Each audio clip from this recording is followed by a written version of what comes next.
sir son buyat lai kwa vara sai vorjing katapui lokaruna mizanin tu ilamin izayin pheichheh moi khaileng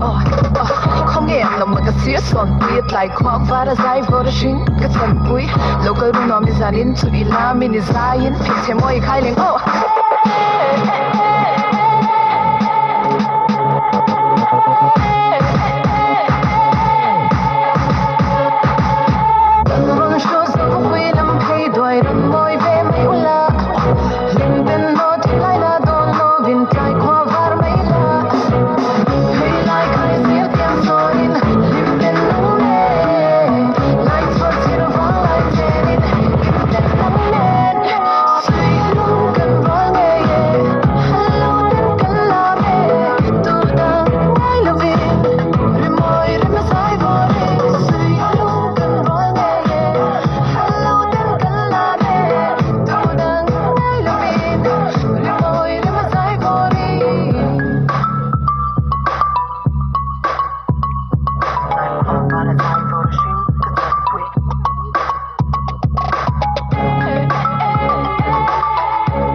Sir tiếng son lai chuanin ami zaleng te heron chung tinin an thon pian reng zai bon thing rip moi nui moi te